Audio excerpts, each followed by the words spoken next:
الحمدللہ آج 13 مارچ 2022 کو سنڈے کے دن ہمارا یہ پبلک سیشن نمبر 34 ہوگا انشاءاللہ تعالی۔ آپ کے سوالات یہ پرچیوں کی شکل میں میرے پاس آ چکے ہیں، ان کو ہم انشاءاللہ تعالی بعد میں ڈسکس کریں گے۔ پہلے اس ویک میں ایک کرنٹ افیئر کے طور پر ایک بڑا ہی وحشت ناک اور دردناک قسم کا واقعہ ہمارے پنجاب ہی سے میاں والی سے سامنے آیا ہے۔ آپ لوگوں کے علم میں ہے کہ ایک باپ نے اپنی 7 دن کی بیٹی اسے صرف اس وجہ سے قتل کر دیا کہ وہ پہلی اولاد کے طور پر بیٹا چاہتا تھا۔ میں نے اس کے اوپر کافی غور و تفکر کیا، FIR بھی منگوائی اس کی، پھر جو ہمارے سوشل میڈیا کے مختلف پلیٹ فارمز ہیں ان کے اوپر جو ویڈیوز ریئل ٹائم اپلوڈ ہوئی ہیں، ان کے قریبی رشتہ داروں کے انٹرویوز، وہ سارا کچھ دیکھنے کے بعد یہ چیز واقعی اسٹیبلش ہوئی کہ وجہ یہی تھی۔ مجھے تھا کہ کوئی اور وجہ نہ ہو کہ باپ نے اسے اپنی اولاد ماننے سے انکار کر دیا ہو، اس قسم کے واقعات بھی ہوتے ہیں نا۔ لیکن ظاہر ہے کہ اگر اس نوعیت کی چیز ہوتی تو وہ اپنی بیوی کو بھی مارتا، لیکن اسے نہیں اس نے مارا، اور میاں بیوی بڑی اچھی زندگی گزار رہے تھے، اس کے باوجود انہوں نے یعنی اس قسم کے حادثے کا سامنا انہیں کرنا پڑا اس باپ کی شفافیت کی وجہ سے۔ اور افسوس کا مقام یہ ہے کہ ہمارے مین میڈیا نے اس خبر کو کور ہی نہیں کیا، یہ سب کچھ سوشل میڈیا کے اوپر چل رہا ہے۔ اب تو خیر وہ بھی پکڑا گیا، اس کا باپ جو چھپا ہوا تھا۔ یعنی کتنے فخر کے ساتھ اس قسم کی حرکات کرتے ہیں اور پھر جا کے چھپ جاتے ہیں۔ بھی فخریہ پھر سامنے آؤ اگر تم نے کوئی نیکی کا کام کیا اپنے زوم میں۔ ہمارے لیے تو دکھ کی بات یہ ہے کہ یہ ایک مسلمانوں کے ملک کے اندر، ایک مسلمان گھرانے کے اندر، ایک مسلمان کے ہاتھوں یہ جرم ہوا ہے۔ ہمارا جو فخر ہے پوری دنیا کے اندر کہ عورتوں کے جو رائٹس ہیں، وومنز رائٹس، سب سے پہلے اسلام نے آ کے اسٹیبلش کیے ہیں۔ قرآن حکیم میں اللہ تعالیٰ نے عورتوں کے لیے وراثت میں حصہ رکھ دیا۔ سورۃ النساء پوری ایک سورت ہے جو صرف اس طبقے کو ایڈریس کرتی ہے جن کے حقوق کی پامالی صدیوں سے جاری تھی، یعنی عورتوں کے حقوق، بچوں کے حقوق، غلاموں کے حقوق، یہ ساری چیزیں سورۃ النساء، اس کا نام ہی النساء عربی میں عورت کو کہتے ہیں، عورتیں۔ تو یہ ساری چیزیں پھر ہمارے لیے کافی بدنامی کا باعث بنتی ہیں کہ مسلمان ہونے کے باوجود ہم یہ حرکتیں کریں۔ اور پھر یہ واقعہ اس دن منظر عام پر آیا کہ جو 8 مارچ عورتوں کا عالمی دن، جس کے اوپر یہاں پہ مذہبی طبقہ بہت چیختا ہے، کچھ چیزوں پہ میری بھی ریزرویشن ہے کہ بے حیائی پر مبنی نعرے نہیں ہونے چاہیے اور بے پردہ عورتوں کو یوں نہیں نکلنا چاہیے، کسی کنٹرول انوائرمنٹ کے اندر یہ دن منانا چاہیے، جس طرح کہ جماعت اسلامی والوں نے بھی عورت مارچ کی ہے، باپردہ خواتین نکلی ہیں۔ جب اس دن اس قسم کی خبر سامنے آئے تو پھر ہم لوگ کس منہ سے پاکستان میں عورت مارچ کو کنڈیم کر سکتے ہیں، جبکہ چھوٹی بچیوں کے ساتھ وہ سلوک ہو رہا ہو جو مشرکین عرب کیا کرتے تھے زمانہ جاہلیت کے اندر، یا ہمارے پڑوسی ملک انڈیا کے اندر یہ حرکتیں ہوتی ہیں۔ آج سے کم از کم 15 سال پہلے کے فگرز ہیں، آج کے تو مجھے نہیں پتا، کہ روزانہ 3000 بچیاں ضائع کروا دی جاتی تھی جب پریگنینسی آئیڈینٹیفائی ہوتی تھی کہ یہ جو بچی ہے یہ فیمیل ہے۔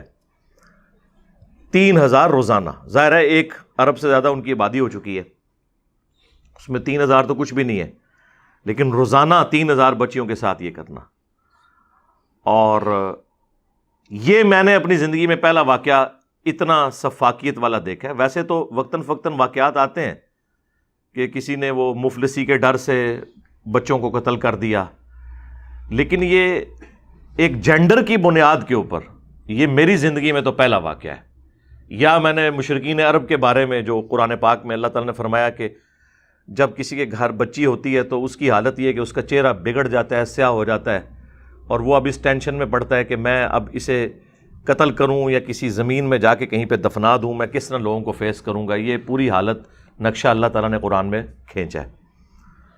اور پھر سورہ التکویر کے اندر تو اس کا کلائمیکس آیا ہے کہ قیامت کے دن اللہ تبارک و تعالیٰ ایسے لوگوں کے ساتھ جنہوں نے یہ ظلم کیا ہے ان کی پرسش فرمائے گا اس حوالے سے، اعوذ باللہ من الشیطان الرجیم، وَإِذَا الْمَوْعُودَةُ سُئِلَتْ، جبکہ نومولود بچی سے پوچھا جائے گا قیامت کے دن اسے اللہ تعالیٰ زندہ کر کے، بِأَيِّ ذَنبٍ قُتِلَتْ، کہ کس گناہ کے سبب تجھے قتل کیا گیا تھا۔ یعنی ایک معصوم بچے کا کیا گناہ ہوگا، یعنی تیرا کوئی گناہ بھی نہیں تھا، اس کے باوجود تجھے تیرے باپ نے یا قریبی رشتہ داروں نے قتل کر دیا، تو اللہ تعالیٰ اس سے سوال کرے گا۔ یعنی سوال کرنے کے بعد ظاہر ہے کہ جو مجرم ہے اسے سزا دی جائے گی۔ صحیح مسلم میں حدیث ہے کہ اگر ایک سینگ والی بکری نے بغیر سینگ والی بکری کو مارا ہوگا نا تو قیامت کے دن اس کا بھی بدلہ دلوایا جائے گا۔ صحیح بخاری میں حدیث ہے کہ جو حقوق العباد کا معاملہ ہے دنیا میں کلیئر کر لو، آخرت میں کوئی شخص بدلہ نہیں دے سکے گا، آخرت کا بدلہ جو ہے وہ نیکیاں ہوں گی۔ تو جس نے بھی کچھ دینا دلانا ہے یہیں پر معافی تلافی والا کام کر لے، ورنہ آخرت میں نیکیاں دینی پڑیں گی۔ اور وہ پوری تفصیل صحیح مسلم کے اندر آئی ہے کہ نبی الاسلام نے صحابہ کرام سے پوچھا کہ جانتے ہو مفلس کون ہے؟ تو انہوں نے عرض کیا کہ ہم اسی کو مفلس سمجھتے ہیں جس کے پاس دنیا کا مال نہ ہو۔ تو اللہ کے محبوب صلی اللہ علیہ وآلہ وسلم نے فرمایا میری امت کا مفلس وہ ہے کہ جو اس حال میں آیا قیامت کے دن کہ پہاڑوں پہاڑ ڈھیروں ڈھیر اس کی نیکیاں ہوئیں، نماز روزہ حج زکوٰۃ، لیکن اس حال میں آیا کہ دنیا میں اس نے کسی کو مارا، کسی کو پیٹا، کسی کا خون بہایا، کسی کو دھمکی لگائی، کسی کو تکلیف دی۔ یہ سارے جو حقوق العباد کے معاملات ہیں وہ گنوائے، اور وہ قیامت والے دن اللہ کے حضور حاضر ہو کر عرض کریں گے کہ یا اللہ ہمیں بدلہ دلا۔ تو اللہ تعالیٰ فرمائے گا آج کی دن تو نیکیاں ہی ہیں کرنسی یہاں کی، تو تم اس کی نیکیاں لینی شروع کر دو اس کے ایکویلنٹ۔ تو لوگ اس کی نیکیاں لیتے جائیں گے حتیٰ کہ اس کے نامہ اعمال میں کوئی نیکی باقی نہیں رہے گی۔ اب بھی کچھ لوگ باقی ہوں گے جنہوں نے بدلہ لینا ہوگا۔ تو اللہ تعالیٰ فرمائے گا اس کی تو نیکیاں ختم ہو گئی ہیں، اب تمہارے گناہ اس کے نامہ اعمال میں ڈالے جائیں گے، اور وہ شخص جہنم میں چلا جائے گا اتنی نیکیوں کے باوجود۔ لہذا جو لوگ دنیا میں یہ سمجھتے ہیں نا کہ ہم کسی کے ساتھ زیادتی کریں آخرت کے دن ہماری نیکیاں اس سے سپرسیڈ کر جائیں گی، تو یہ حقوق اللہ کے معاملے میں تو ہو سکتا ہے۔ حقوق العباد وہ ایشو ہے جو نہ اللہ نے معاف کرنا ہے، نہ کوئی پیغمبر سفارش کر کے معاف کروا سکتا ہے، یہ اسی شخص نے معاف کرنا ہے۔ اسی لیے سورۃ النساء میں ہے کہ جو لوگ یتیموں کا مال نہ حق ہڑپ کر رہے ہیں نا، یہ اپنے پیٹوں میں جہنم کی آگ بھر رہے ہیں۔ دنیا میں تو یہ آگ محسوس نہیں ہو رہی، دنیا میں تو آپ زبان پر کوئلہ رکھیں نا زبان جلتی ہے، لیکن حرام کا مال رکھنے سے نہ زبان جلتی ہے نہ پیٹ، بظاہر خوشحال لوگ نظر آتے ہیں، لیکن آخرت میں یہ مورل لاز ایکٹیو ہو جائیں گے جو آج ڈورمنٹ ہیں، اور یہی جو ہے پھر وہ آگ بن جائیں گے جو دنیا میں لوگوں کے ساتھ زیادتی کی ہوئی ہوگی۔ تو یہ بڑا سینسٹیو ایشو ہے، اور یہ حقوق العباد میں سب سے اولین تو ماں باپ اور اولاد کے حقوق ہیں، اور اس شخص نے یہ وہ حرکت کی ہے کہ جس کے بعد میرے خیال ہے پوری قوم کا سر جو ہے وہ شرم سے جھک گیا ہے۔ لیکن ہماری قوم اس وقت جو ہے نا وہ اس چکر میں پڑی ہوئی ہے کہ تحریک عدم اعتماد کامیاب ہوگی یا ناکام ہوگی۔ جی اے کرا لو نہ کروں، اس کے اوپر کیا چیف جسٹس کو نوٹس نہیں لینا چاہیے تھا؟ اس سے بڑا کوئی واقعہ ہو سکتا ہے؟ یعنی آپ نے پاکستان میں عورتیں جو تعداد میں مردوں سے زیادہ ہو چکی ہوئی ہیں، ان کی زندگیاں ونریبل ہو گئی ہیں اس واقعے کے بعد۔ کتنی مائیں ڈریں گی بچیوں کی پیدائش کے بعد کہ بھئی باپ یہ حرکت بھی کر سکتے ہیں۔ اس شخص کو عبرت کا نشان بنایا جائے اور فوراً کیس چلا کے اس کا فیصلہ سنایا جائے۔ لیکن آپ دیکھیں گے اس پورے معاملے کے اندر آپ کو علماء کی بھی مجرمانہ خاموشی نظر آ رہی ہے۔ وہ اس واقعے کو تو کنڈیم کر رہے ہیں، ابھی تک کسی عالم دین نے اس کی سزا بتائی ہے؟ آپ نے کوئی کلپ سنا ہو؟ ہاں او میں دساں گا تانوں، اے کیوں نہیں پہ دس دے ماموں پارٹی۔ ہاں یہ مامو پارٹی اس لیے نہیں بتا رہی ہے کہ ان کی فقہ حنفی کے اندر اس کی سزا ہے ہی کوئی نہیں ہے جی، اس لیے نہیں یہ بتا رہے. 3 کمزور ترین روایتیں جامعہ ترمذی میں، ایک پورا چیپٹر ہے کہ اگر کوئی باپ اپنے بچے کو قتل کر دیتا ہے اس کانٹیکسٹ میں. تینوں روایتیں امام ترمذی نے ایمانداری کے ساتھ لکھی، ہر روایت کے اوپر جرح کی انہوں نے کہ یہ اس وجہ سے ضعیف ہے، یہ اس وجہ سے ضعیف ہے، یہ اس وجہ سے ضعیف ہے. اور روایت کیا ہے کہ اگر کوئی باپ بچے کو قتل کر دے تو اس کے اوپر کوئی تاوان نہیں ہوگا، اس کی کوئی سزا نہیں ہوگی. ہاں کوئی بچہ اپنے باپ کو مار دے تو اس کے بدلے میں اس کو سزا ہوگی. یہ وہ چیز ہے جس کی بنیاد کے اوپر جو ضعیف روایتیں تھیں جنہیں امام ترمذی نے خود ضعیف کہا ہوا ہے.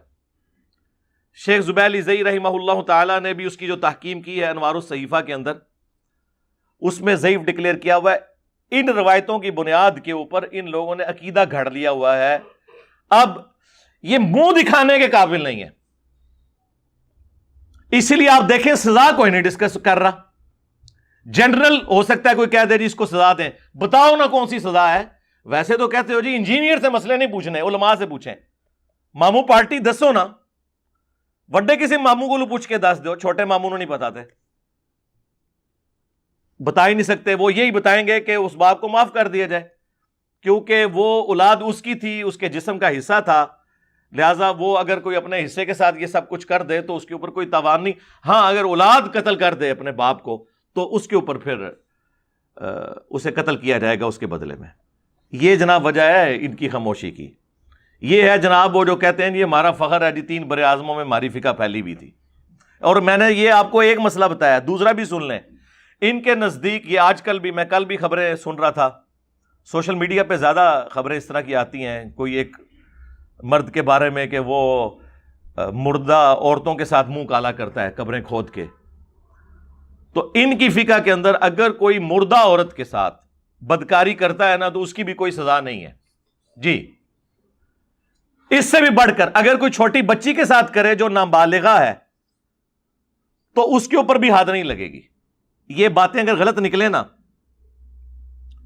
اور یہ ان حدود کو مانتے ہوں ان کے حق میں تو لیں. اس ویڈیو کے بعد تو ان کے لیے کوئی سر چھپانے کی جگہ نہیں ہے نا. ان کے لیے تو عذاب الہی بن کے نا یہ پلیٹ فارم جو ہے نا وہ نازل ہوا ہے کیونکہ ان کی ہر چھپی ہوئی بات یہاں سے بتائی جا رہی ہے. ویسے تو آپ سنتے ہیں کہ جی فلاں جگہ چھوٹی سی کوئی گستاخی ہو گئی اور وہ بھی ایک پاگل بندے نے ایک قرآن جلا دیا تو سارے مولوی سیخ پا ہو کے باہر نکل آئے. ٹھیک ہے، یہاں بچی قتل ہو گئی ہے، کسی نے بیان دیا ہے کہ اس کی سزا کیا ہو؟ وہ اس لیے نہیں دے رہے ہیں کہ یہ اس قابل ہی نہیں ہے کہ اس کی سزا بتا سکے. ان کے ہاں تو اس کی سزا ہی کوئی نہیں ہے کیونکہ یہ قرآن اور احادیث کے تو ماننے والے نہیں ہیں، یہ تو اپنے بابوں اور بزرگوں کے لکھے ہوئے فتووں کے پیچھے چل رہے ہیں. چلیں اس ویڈیو کے بعد بتا دیں کہ یہ فقہ حنفی کی فلاں کتاب ہے، اس میں یہ سزا لکھی ہوئی ہے. انجینئر ہم نے تمہیں جھوٹا ثابت کر دیا، تم نے ہم پہ بہتان باندھا. اس کے بعد تو ہو سکتا ہے نا، لیکن وہ مفتبہی قول ہونا چاہیے. ہاں یہ بھی ان کے بھاگنے کے راستے ہوتے ہیں کہ ایک بات کے اوپر نا 2 180 ڈگری سٹیٹمنٹس دے دو. جب کوئی یہ پارٹی پوچھے اس کو وہ دکھا دو، جب وہ پارٹی پوچھے اس کو وہ دکھا دو. مفتبہی قول چاہیے جس کے اوپر فتویٰ ہو. ٹائم قیامت تک جے، قیامت تک ٹائم جے کڈو. یہ وجہ اس لیے خاموش ہوئے میں یہ ایشو کو ایڈریس ہی نہیں کر رہا. وہ بچیوں کے فضائل سنا رہا ہے، کوئی جو ہے یہ بتا رہا ہے کہ جی یہ تو مشرکین عرب کا جرم تھا. ان اگے بھی ٹورو نا جو کڈنا کہ جے نکالو نا اس میں سے سزا. ٹھیک ہے وہ ساری چیزیں اپنی جگہ ہیں لیکن سزا بھی تو بتائیں، کس منہ سے بتائیں. میں اکثر کہتا ہوں نا کہ یہ فرقوں کے جو ماننے والے ایسی روحانی اولادیں ہیں اپنے بزرگوں کی کہ جنہیں اپنے بزرگوں کے کرتوتوں کی وجہ سے منہ چھپانے پڑتے ہیں. ویسے تو یہ ہوتا ہے کہ جو ماں باپ ہے نا وہ اپنی بری اولاد کی وجہ سے منہ چھپاتی پھرتی ہے کہ یہ کیسی اولاد ہماری نکل آئی، ہم تو بڑے شریف تھے. اور یہ فرقوں کے ماننے والے یہ وہ بدبخت قوم ہے جو اپنے بزرگوں کے کیے ہوئے گناہوں کی وجہ سے منہ چھپاتی پھر رہی ہے اور اتنی جرت نہیں ہے کہ یہ کہہ دیں کہ ان سے مس ہینڈل ہوا ہے مسئلہ. ویسے تو آپ کو قرآن پاک میں ساری آیات نہیں پتا کیا، سورۃ المائدہ میں اللہ تعالیٰ نے فرمایا جس نے ایک جان کو بھی نہ حق قتل کیا گویا پوری انسانیت کا قتل کیا، سوائے دو وجوہات کے جو ساتھ ہی بتا دی گئیں گے، فساد فی الارض ہو یا قتل کے بدلے قتل، اور وہ بھی جوڈیشری کا کام ہے۔ اور جس نے ایک جان کو بچایا گویا اس نے پوری انسانیت کو بچایا، ایک انسان کو، چاہے وہ کافر تھا چاہے مسلمان تھا۔ تو یہ قرآن کی تعلیمات بالکل واضح موجود ہیں۔ سورۃ البقرہ میں اللہ تعالیٰ نے اتنا ڈسکریج کیا اس چیز کو کہ کوئی شخص مقتول کو معاف نہ کرے، اگرچہ اس کا جواز موجود ہے سورۃ النساء کے اندر کہ آپ دیت لے سکتے ہیں، لیکن اسے ڈسکریج کیا گیا۔ وَلَكُمْ فِي الْقِصَاصِ حَيَاةٌ يَا أُولِي الْأَلْبَابِ، قتل کے بدلے قتل کرنے میں پوری انسانیت کی زندگی چھپی ہے اے عقل مندو، تاکہ تم ڈر سکو۔ سورۃ البقرہ۔ سورۃ المائدہ میں یہاں تک آیا کہ قتل کے بدلے قتل، جان کے بدلے جان، آنکھ کے بدلے آنکھ، کان کے بدلے کان، ناک کے بدلے ناک، دانت کے بدلے دانت، اور ہر زخم کے بدلے اس لیول کا زخم۔ اب اس خبیث نے 5 گولیاں ایک چھوٹی سی بچی کو ماری ہیں، دیکھیں اندازہ کریں، اور اس کی ماں کے سامنے، اس کی ماں کو ابھی تک ہوش نہیں آ رہی ہے، وہ اسے دوائی دے کے سلا دیتے ہیں۔ اب مجھے بتائیں یہ واقعہ اس دنیا میں تو نہیں کوئی ماں بلا سکتی کہ جس کے سامنے اس کی بچی کے ساتھ اسی بچی کا باپ یہ حرکت کر دے۔ اس سے کوئی ورسٹ کیس ہو سکتا ہے؟ مجھے بتائیں، کسی کے بچے کو قتل کرنے کا اس سے ورسٹ کیس کوئی ہو سکتا ہے کہ رشتہ داروں کی موجودگی میں دودھ پیتی بچی کو اسی حالت میں چھینا جائے؟ وہ دودھ پلا رہی تھی اپنی بچی کو، اسی حالت میں چھین کر زمین پہ پٹکا جائے، اور وہ پٹکنے والا اس کا باپ ہو، دشمن نہیں کوئی، اور پھر اسے وہ 5 گولیاں مارے؟ اس سے ورسٹ کیس کوئی قتل کا ہو نہیں سکتا۔ مجھے بتائیں اگر یہ فساد فی الارض نہیں ہے تو اور کیا ہے؟ اور فساد فی الارض کی سزا سورۃ المائدہ میں یہ آئی ہے کہ ایسے لوگوں کے مخالف سمت کے ہاتھ اور پاؤں کاٹے جائیں، سولی لٹکایا جائے، یا اگر چھوٹے لیول کا جرم ہے تو ملک بدر کیا جائے۔ یہ فساد فی الارض کی سزا ہے۔ اس سے بڑا فساد فی الارض کیا ہوگا کہ آپ نے دنیا میں کروڑوں بچیوں کو ونریبل کر دیا ہے۔ اس طرح کی حرکتوں کی وجہ سے آندہ تو کوئی ماں اپنے خامند کے اوپر اعتماد نہیں کرے گی کہ وہ اپنی بچی کو اس کے ساتھ روانہ کر دے، کہ ہو سکتا ہے وہ غصے میں آ کے اسے کہیں پہ ماری دے۔ شک تو بیٹھ گیا نا۔ اس کو منطقی انجام تک اگر نہ پہنچایا گیا، اور میں یہ آپ کو پہلے بتا دوں اگر یہ فقہ حنفی کے چکر میں پڑ گئے تو اس کو سزا کوئی نہیں ہونی، یہ میں آپ کو بتا دوں۔ جی ہاں، علماء جا کے وہاں پہ باقاعدہ فقہ حنفی کے فتوے پیش کریں گے کہ جی باپ ہے نا، مالک ہے، مار دیا۔ ان ظالموں سے پوچھیں وہ جامع ترمذی کی حدیث نہیں تمہیں آتی ہے؟ یہ ترمذی کی جعلی روایت پیش کر رہے ہو جس کے اوپر امام ترمذی نے 3 روایتوں کے اوپر جرح کی ہے کہ روایتیں ٹھیک نہیں ہیں، اور جو حدیث صحیح سند سے جامع ترمذی میں ہی موجود ہے کہ قاتل اپنے مقتول کا وارث نہیں ہو سکتا۔ جنرل سٹیٹمنٹ ہے کہ اگر کوئی شخص کسی کو قتل کر دے نا، اس کی دولت کا وہ وارث نہیں بن سکتا۔ یعنی اگر کسی باپ نے اپنے بیٹے کو قتل کیا تو بیٹے کی دولت باپ کو نہیں ملے گی جو 1/6 حصہ ملنا ہے، یا بیٹے نے اپنے باپ کو قتل کر دیا تو بیٹے کو جو اس مال میں سے وراثت ملنی تھی سورۃ النساء کے اندر جو تفصیلات آئی ہیں وہ نہیں ملے گی۔ اگرچہ رشتہ قائم ہے، رشتہ نہیں ختم ہوا، خونی رشتہ تو کوئی نہیں ختم کر سکتا، لیکن دولت سے محروم۔ تو میرے بھائی ویسے تو یہ بڑا کہتے ہیں جی قیاس، اجتہاد، جی مجتہد وہ ہوتا ہے جس کے اندر بڑی کمپیٹنسی ہوتی ہے، وہ ساری حدیثیں اکٹھی کرتا ہے پھر ایک رزلٹ کٹتا ہے۔ اے رزلٹ کٹے مامو پارٹی، یہ حدیث نہیں تھی کہ قاتل اپنے مقتول کا وارث نہیں ہوگا۔ اگر قاتل اپنے مقتول کی دولت کا وارث نہیں ہے تو قاتل اپنے بچے کو یا بچی کو قتل کر دے تو اس کے بدلے میں وہ کیسے ایکسکیپ روٹ لے سکتا ہے کہ مجھے چھوڑ دیا جائے کہ میں اس کا باپ ہوں؟ ہے نا جی، لاجیکلی ہے نا۔ قیاس کرنا ہے تو کوئی انسانوں والا کرو نا، اجتہاد کرنا ہے تو انسانوں والا کرو۔ کتنے جی تواڈے مفتی اعظم پلانٹ ارتھ دیوبند تقی عثمانی حافظہ اللہ تعالی، مفتی اعظم پلانٹ ارتھ بریلوی مفتی منیب الرحمان صاحب، کدھر ہیں؟ ویسے تو ہر معاملے میں نکلے ہوتے ہیں لے کے چیزیں، کدھر ہیں؟ ابھی ضرورت پڑی ہے نا سرکار، آؤ نا، پبلکلی سامنے آؤ، فرنٹ سے لیڈ کرو. پھر کہتے ہیں لوگ جو ہے وہ انجینئر سے مسئلے پوچھ رہے ہیں، ہم سے کوئی پوچھ نہیں رہا. بھائی آپ سے پوچھ رہے ہیں نا، آپ بتا ہی نہیں رہے ہو. آپ وہی مذمتی بیانات دے رہے ہو جو دنیا کا ہر انسان دے سکتا ہے. بتاؤ اسلام نے کیا سولوشن دیا ہے اس کے اوپر، یہ ہمیں بتانا ہے آپ نے. میں تو کہتا ہوں سوشل میڈیا کے اوپر ٹرینڈ چلایا جائے کہ بتاؤ سزا کیا ہے فقہ حنفی میں اس چیز کی، تاکہ یہ لوگ ایکسپوز ہوں کہ یہ کن فرسودہ نظریات کو انہوں نے دین کا نام دیا ہوا ہے. اچھا اب یہ باتیں آپ کے دماغ میں تو نہیں آنی تھی.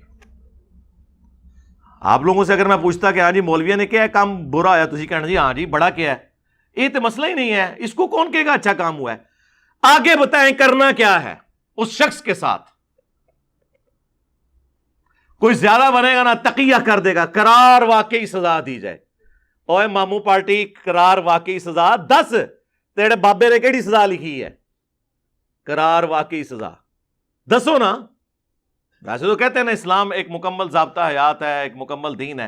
بتاؤ نا کیا سزا ہے، یہ منہ چھپاتے پھریں گے. ان کے پاس کوئی چیز ہی نہیں بتانے کی. پھر وہی بات ہے کہ وہ ڈنگروں والی، جانوروں والی اپروچ ہے. اس ماڈرن دور کے اندر بھی لوگوں کا یہ نظریہ ہے کہ اگر بچی پیدا ہو جاتی ہے نا تو یہ ماں کا قصور ہے. یہ کس آیت میں کس حدیث میں لکھا ہوا ہے؟ اور ایک مسلمان یہ کہے جس کے قرآن میں موجود ہو، سورہ شورا کا آخری رکوع پڑھ کے دیکھ لیں، اللہ ہے جسے بیٹے دیتا ہے، جسے بیٹیاں دیتا ہے، جسے چاہتا ہے دونوں دیتا ہے، جسے چاہتا ہے اولاد سے محروم رکھتا ہے. تو یہ مسلمان کا عقیدہ ہے کہ وہ اس چیز کے اوپر ناراض ہو جو اس نے اللہ پر یقین کیا تھا، اللہ پر ایمان لایا تھا کہ اللہ یہ سب کچھ کرنے والا ہے. آج تو سائنس نے بھی تصدیق کر دی ہے کہ بات بالکل الٹ تھی. تو آڈے بابے نے تو ساری گلیں غلط دسیاں. ہمارے پنجاب کے معاشرے میں تو یہی مشہور تھا نا کہ جی عورت کا قصور ہے. آج سائنس ہمیں بتا رہی ہے، جو لوگ بایولوجی کی فیلڈ کے ساتھ وابستہ ہے انہیں یہ بات پتہ ہے کہ عورت کے پاس تو وہ کمپیٹنسی نہیں ہے، اس کے کروموسومز تو ایکس ہوتے ہیں. یہ مرد کی طرف سے ایکس آ جائے تو عورت، وائی آ جائے تو بچہ. ایکس پہ بچی اور وائی پہ بچہ. یہ تو آج ہمیں سائنس بتا رہی ہے. اندازہ کریں، عورت کے پاس تو وہ کمپیٹنسی نہیں ہے، یہ مرد کی طرف سے جانی ہے. اچھا اب آپ حیران کن چیز دیکھیں، کافروں میں یہ کیا چیز ہے؟ ایو کہتے ہیں وہ اما حوا کو ایو، اور ایو سے ایول بنایا ہوا ہے، ایکسز آف ایول. یعنی انہوں نے کہا یہ حوا ہے، نہ یہ وہ پھل کھاتی اور نہ ہمارا ابا جو ہے وہ جنت سے نکلتا. لیکن پورے قرآن میں قصہ آدم اور ابلیس 7 دفعہ آیا ہے. اس میں سے بھی سب سے تفصیل کے ساتھ آیا ہے سورۃ الاعراف میں. آپ پڑھ کے دیکھیں، تثنیہ کے صیغے استعمال ہوئے ہیں اس میں. ان دونوں نے نافرمانی کی، ان دونوں نے یہ کیا، ان دونوں نے یہ کیا. اللہ تعالیٰ نے سنگل آؤٹ نہیں کیا عورت کو. تو یہ تو کافروں کے نظریات تھے، عورت کو ڈیگریڈ کرنا. اسلام نے تو عورت کو ڈیگریڈ نہیں کیا، عزت دی ہے. یار اس سے بڑی کیا عزت ہوگی کہ بخاری اور مسلم دونوں میں حدیث ہے، فاطمہ میرے جگر کا ٹکڑا ہے، جس نے اسے تکلیف دی اس نے مجھے تکلیف دی. اس سے بڑھ کے کوئی اپنی بچی کے ساتھ محبت کا اظہار کر سکتا ہے؟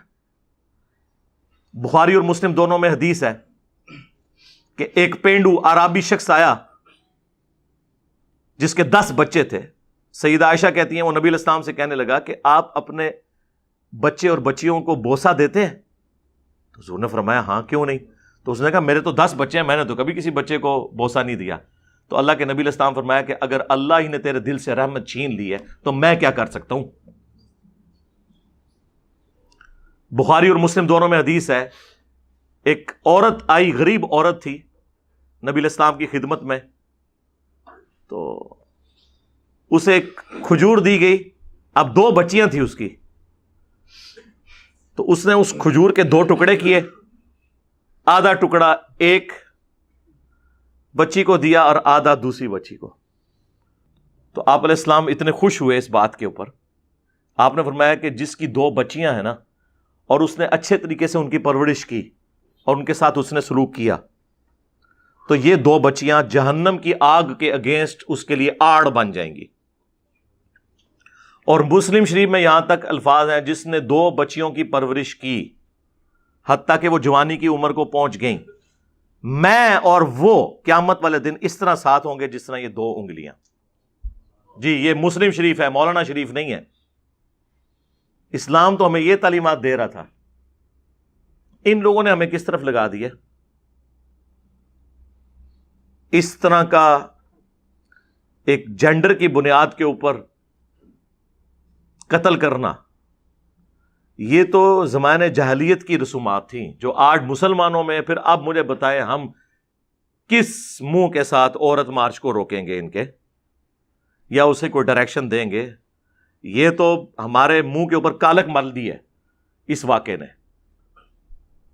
تو کہتے ہیں جی بڑی عزت ہے، ٹھیک ہے دی جاتی عزت. یہ حقیقت بات ہے کہ سب کانٹیننٹ کے معاشرے کے اندر جہاں پہ لوگ اس ایکسٹریمزم کا شکار ہیں، دوسری طرف وہ بھی ہیں کہ جو بچیوں کو بچوں سے زیادہ پیار دیتے ہیں. وہ بھی خیر غلوب ہے، یہ بھی نہیں ہونا چاہیے. ہاں جی، کہ اس غلوب کے اندر آ کے بچوں کے ساتھ حق تلفی والا معاملہ شروع ہو جائے. بیلنس کرنا چاہیے، اولاد کے حقوق ہیں ان کا خیال رکھنا چاہیے. تو اسلام تو بچیوں کے اور جینڈر کی بنیاد کے اوپر عورتوں کے جو حقوق پامال ہوئے ہوئے تھے وہ اسلام نے ان کو دلائے ہیں.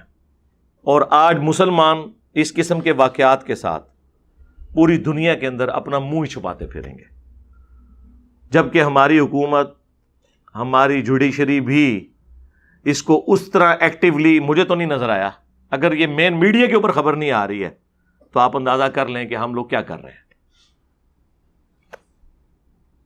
اس پلیٹ فارم سے میں اس قسم کی چیزوں کو کرنٹ افیئر کے طور پہ اس لیے اٹھاتا ہوں کہ تاکہ آپ لوگوں کے دماغ کھولے جائیں کہ خدا کے لیے اس وکھرے جہاں سے باہر نکلیں، آپ تھوڑا کوئی علم کے ساتھ اپنے معاملات کو لے کے چلیں. اللہ تعالیٰ نے قرآن حکیم میں کئی مقامات پہ 10 کمانڈمنٹس جو ہے نا مختلف طریقے سے ذکر کی ہیں، سورۃ الانعام میں اور سورہ بنی اسرائیل کے اندر، سورۃ البقرہ کے اندر. سورہ بنی اسرائیل کے اندر اللہ تعالیٰ نے جہاں 10 کمانڈمنٹس کا ذکر کیا وہاں پہ یہ بھی ذکر کیا کہ مت قتل کرو اپنی اولاد کو مفلسی کے ڈر سے، تمہیں بھی ہم رزق دیتے ہیں ان کو بھی ہم ہی رزق دیں گے. بعض اوقات یہ والی ریزن بھی ہو جاتی ہے. میں نے تو اپنی زندگی میں دیکھا ہے کہ جن لوگوں کی بچیاں تھیں نا تو وہ بڑے ٹائم کے اوپر فارغ ہو گئے میں، کیونکہ اگر اچھا رشتہ مل جائے تو آپ اس ڈیوٹی سے سبکدوش. اس کے اگینسٹ بچوں کو تو مرتے دم تک ماں باپ کو سپورٹ کرنا پڑ جاتا ہے فائنینشلی اگر اپنے پاؤں کے اوپر کھڑے نہ ہو. لیکن پھر بھی آپ دیکھیں کہ بچیاں جب پیدا ہوتی ہیں تو یہ مطلب کئی عورتیں تو رو رہی ہوتی ہیں، خود رو رہی ہوتی ہیں. اندازہ کریں کئی عورتیں تو اس وجہ سے روتی ہیں نا کہ ہماری ساسیں یا ہمارا خاوند ہمیں برا کہے گا، اور بعض اوقات وہ خود بھی رو رہی ہوتی ہیں، حالانکہ وہ یہ چیز بھول جاتی ہیں کہ وہ خود بھی تو ایک بچی تھی. یعنی اپنی مینٹلٹی بھی یہی ہے، عورت ہو کے بھی یہ مینٹلٹی ہے. تو پھر اس کے اوپر کیا کہا جائے سوائے دکھ اور افسوس کا اظہار کرنے کے. تو میں نے یہ اپنا درد دل آپ کے سامنے رکھ دیا تاکہ اس حوالے سے ہماری بھی کوئی کنٹریبیوشن ہو جائے. بخاری اور مسلم میں ایک اور حدیث ہے کہ امامہ بنت ابی العاص نبی علیہ السلام کی نواسی تھی. یہ لفظ ہے امامہ، الف کے اوپر پیش ہے. امام جو ہے نا اس میں الف کے نیچے زیر ہے. یہ لفظ ہے امامہ. وہ نبی علیہ السلام کی نواسی تھی اور نبی علیہ السلام نماز کی جماعت کرواتے ہوئے انہیں اپنی گود میں اٹھایا کرتے تھے، اور جب آپ سجدے میں جانے لگتے تو سائڈ پہ بٹھا دیتے. یہ پیار اور محبت کا عالم تھا ایک بچی کے ساتھ. یہ حدیث بخاری میں بھی موجود ہے, مسلم میں بھی موجود ہے. تو جہاں پر یہ رسپیکٹ دی جائے, یہ محبت کا اظہار کیا جائے, وہاں اس نبی صلی اللہ علیہ وآلہ وسلم کے ماننے والوں کی طرف سے اس قسم کی ایکٹیویٹیز ہونا, یہ شرم کا ہی مقام ہے. بیٹے کی خواہش رکھنا کوئی بری چیز نہیں ہے, اس میں بھی ایگزیجریشن نہ کوئی کرے. حضرت زکریا علیہ السلام نے اللہ تعالیٰ سے بیٹا مانگ کے لیا تھا, اس لیے نہیں کہ میرا کاروبار سنبھالے گا, ہاں, یا بڑھاپے میں میرا سہارا بنے گا, نہیں, بلکہ اس لیے کہ یہ جو دعوت توحید کا کام ہے, جو خانقاہ سلیمانی میں بیٹھ کے, یعنی ٹیمپل آف سلیمان یروشلم میں بیت المقدس میں, یہ توحید کی جو دعوت لے کر چل رہا ہوں, یہ میرے بعد وہ لے کر چلے. ظاہر مرد ہی ڈومیننٹ ہوتا ہے, اسی لیے پیغمبر سارے اللہ تعالیٰ نے مردوں میں بنایا ہے. عورتوں کے ساتھ کئی کمزوریاں جڑی ہوئی ہیں جس کی وجہ سے وہ ان چیزوں کو نہیں اس طرح لے کے چل سکتی.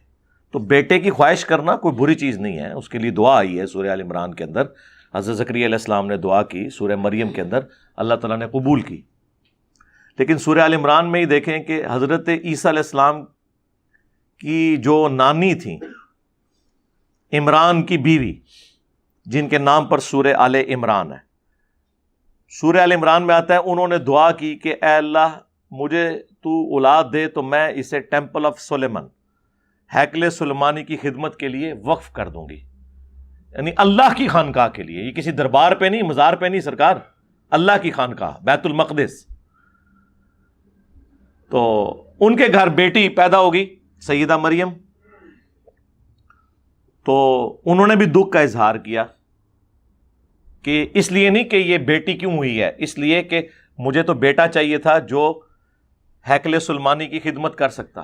اب ظاہر ہے کہ بیٹی تو اس طریقے سے نہیں پبلکلی کر سکتی, تو اللہ تعالیٰ نے فرمایا کہ کوئی بیٹا بھی اس بیٹی جیسا نہیں ہوگا جو ہم نے تجھے بیٹی دی ہے.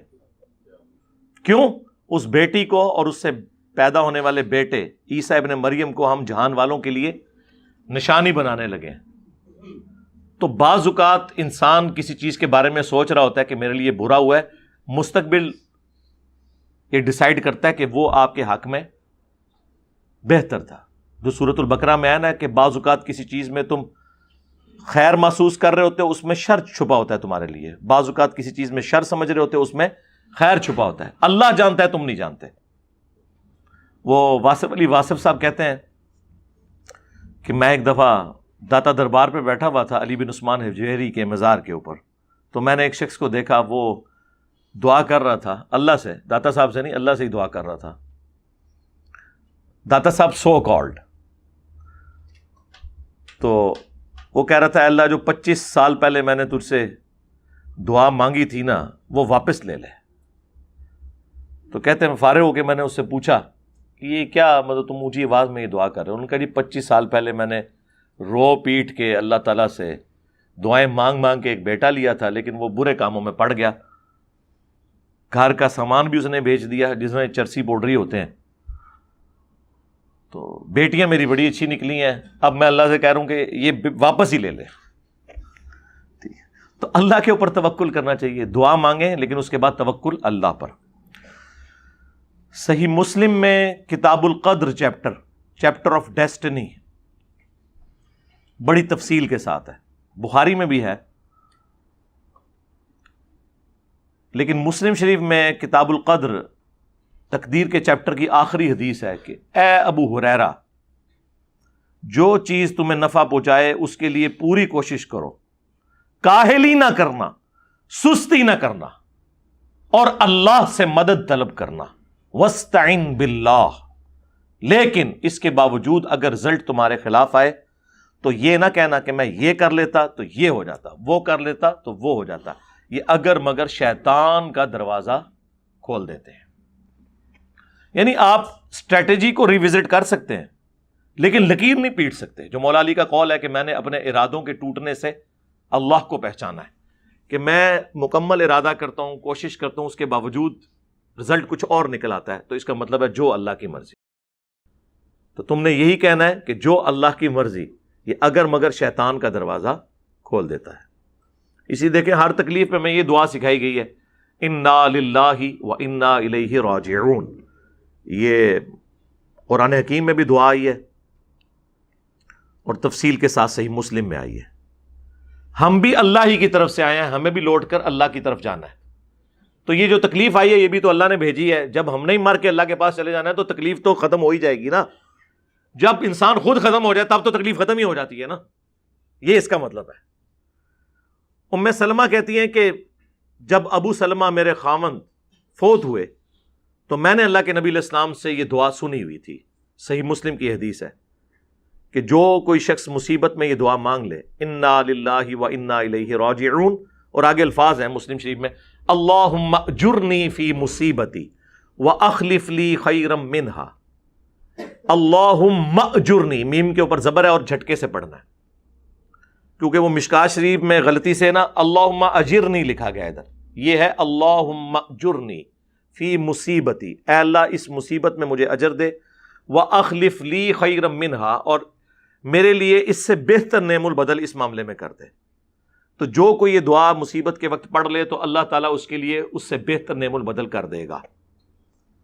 اور کہتی ہیں دعا تو میں نے مانگ لی لیکن میں دل میں سوچتی تھی کہ میرے خامند جیسا تو کسی کا خامند ہو ہی نہیں سکتا, اتنا وہ اچھا خامند تھا. نبی کے ساتھیوں میں مجھے کوئی ابو سلمہ کے ساتھ کا نظر نہیں آتا, تو مجھے اللہ تعالیٰ کہاں سے ایسا خامند دے گا. کہتی ہیں کہ جب میرے عدت پوری ہوئی تو اللہ کے نبی علیہ السلام نے پیغام نکاح بھیج دیا, اور وہ ہماری ماں بن گئی ام المؤمنین. اور یہ ام سلمہ وہ ام المؤمنین ہے جو امہات المؤمنین میں سب سے اینڈ پہ فوت ہوئی ہیں 64 ہجری میں. واقعہ کربلا کے بھی 3 سال کے بعد یہ فوت ہوئی ہے 64 ہجری کے اندر. تو اس طرح اللہ تعالیٰ نعم البدل دیتا ہے. لہٰذا اگر آپ کو زیادہ کوئی غصہ آتا ہے نا بچی پیدا ہونے کے اوپر, تو آپ یہ پڑھ لیں انا للہ و انا الیہ راجعون, اللہم اجرنی فی مصیبتی واخلف لی خیرا منہا. اور یہ بھی بات میں ایک اینٹی وینم کے طور پر, پھکی کے طور پر, الزامی جواب کے طور پہ کر رہا ہوں. ویسے تو اللہ کا شکر ادا کرنا چاہیے. الحمدللہ میری بھی 2 بیٹیاں. مجھ سے جب بھی کسی نے پوچھا آپ کے کتنے بچے ہیں تو میں نے ہمیشہ کہا 2 بیٹیاں اور 2 بیٹے. کبھی میں نے بیٹوں کا ذکر پہلے نہیں کیا.